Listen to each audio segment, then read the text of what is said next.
Seahawks! So I've been coming to you with pictures of my Florida Sunshine State books, and they've been chapter books.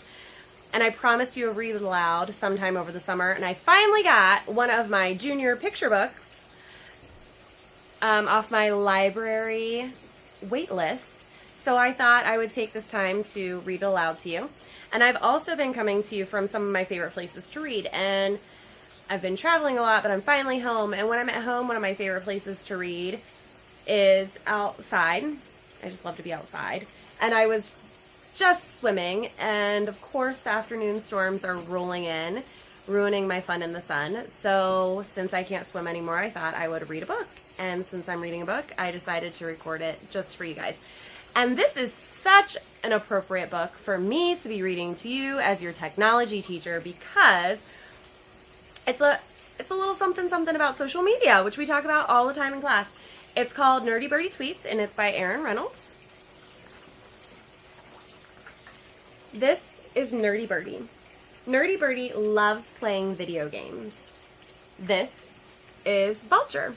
Vulture thinks video games are boring. Vulture loves snacking on dead things. Nerdy Birdie thinks dead things are gross. Nerdy Birdie and Vulture are very different.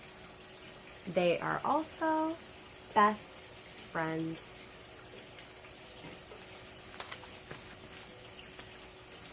Three things Nerdy Birdie and Vulture love to do together are: number 1, make fun of each other's lunch. Number 2, make silly faces. And number 3, take goofy photos of each other. One day, Nerdy Birdie discovered an amazing new game. It's called Tweetster, he told Vulture. What does it do? Asked Vulture. Lots of things, said Nerdy Birdie.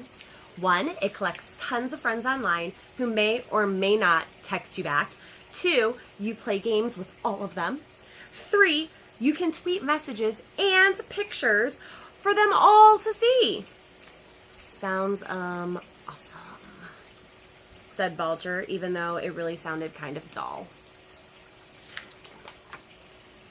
An hour later, Nerdy Birdie had 50 new Tweetster friends. I'm friends with a flamingo, said Nerdy Birdie. Neat, said Vulture. One day later, Nerdy Birdie had 100 new Tweetster friends. He played Angry Worms with an ostrich and tweeted his score. I'm friends with an ostrich. How cool is that? Said Nerdy Birdie. So cool, said Vulture. A week later, Nerdy Birdie had 500 new Tweetster friends. He had never dreamed he could have that many friends. I'm friends with a puffin. She lives in Iceland. Iceland, said Nerdy Birdie. You're friends with a vulture, and she's dying of boredom. Boredom, said the Vulture. Let's do something different, said Vulture. In a minute, said Nerdy Birdie. This is not fun, said the Vulture. Did you realize I can fit your whole body in my beak? I could eat you in one bite if I wanted, said the Vulture. That's nice, said Nerdy Birdie. Not paying attention. Vulture decided she'd had enough of watching Nerdy Birdie play Tweetster. Vulture spread her wings and flew away. An hour later, Nerdy Birdie finally noticed. The next day, Vulture had a surprise for Nerdy Birdie. Vulture had joined Tweetster. They Tweetstered together all morning long. At lunch, they put away their games, and it was just like old times. They made fun of each other's lunches. They made silly faces. They took goofy pictures of each other.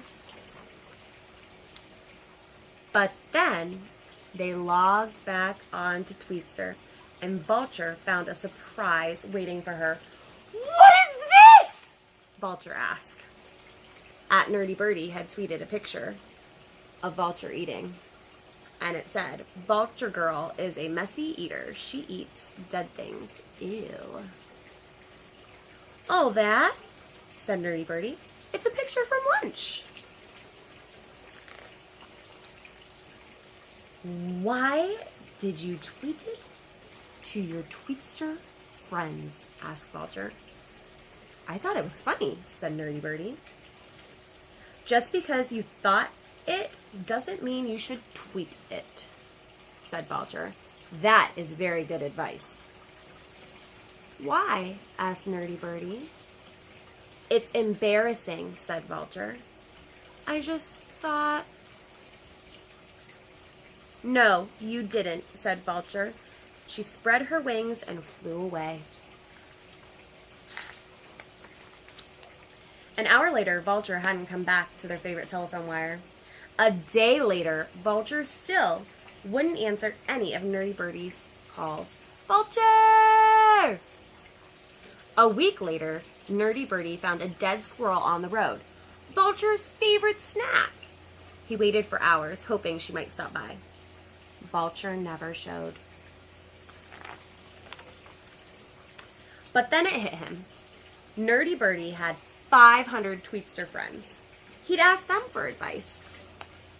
He tweeted, at Nerdy Birdie, my best friend is mad at me. What should I do?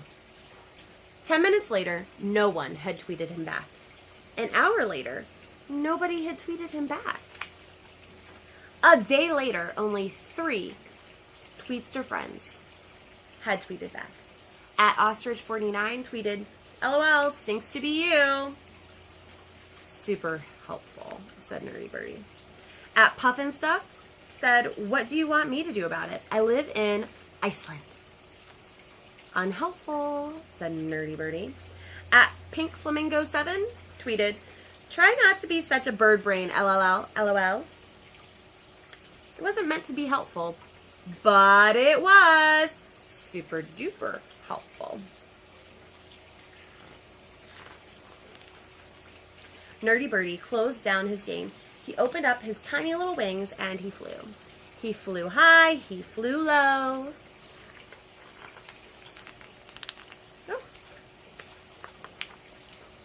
He flew across town, he flew over fields, until he spotted her. Vulture blended it right into the branches of the dead oak tree, but Nerdy Birdie knew his best friend a mile away. I was a bird brain, Nerdy Birdie said. Vulture said nothing.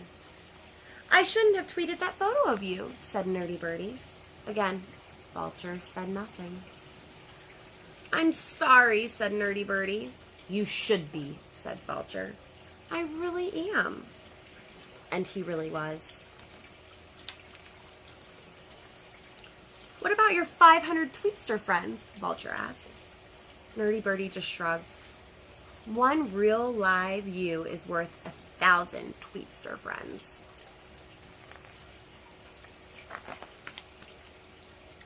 This is Nerdy Birdie. This is Vulture. They are very different. They are also best friends. Some days, Nerdy Birdie decides what they should do. Take that! I just beat your Angry Worm's all-time high score, said Vulture. One more game, please, said Nerdy Birdie. Some days, Vulture decides what they should do. Dead raccoon, dead ahead. I see it, said Vulture. And some days, they even get together and... What do you think?